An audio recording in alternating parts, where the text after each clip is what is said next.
A day in my life as an engine cadet na malapit na bumalik ng barko.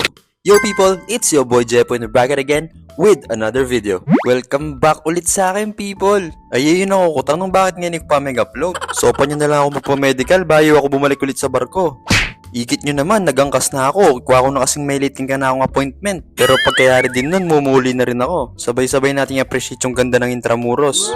Andito kasi yung Maritime Clinic kung saan ako nagpapamedical. Liwa ako sa labat. Napakainit sa Intramuros no, para kang pinipirito sa daan. Pauwi na ako yan, tapos gutom na ako. Ikaw ba nang mag-fasting? May kuha kaya kayo, alas 4 din galing aldo. Eh di ko na lang balo kaya ka.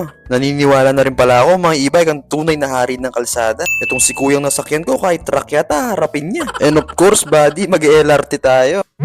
Kinabukasan naman ang dumiretso tayo sa dentista. Kala ko bang day in my life? Kabirat yung susunod na araw. Mukhang a week in my life na to.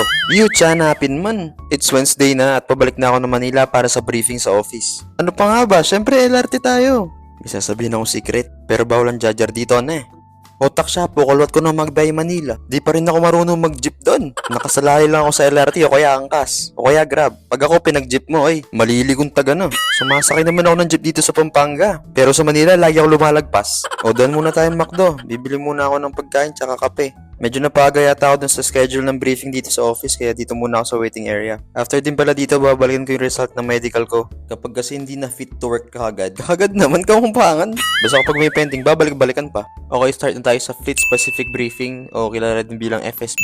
Di parang sobra yata ako sa kape, puro ako banyo break. Buti maganda yung mga comfort room dito sa office. Right after ng briefing, diretso naman tayo sa Maritime Clinic. Kapali!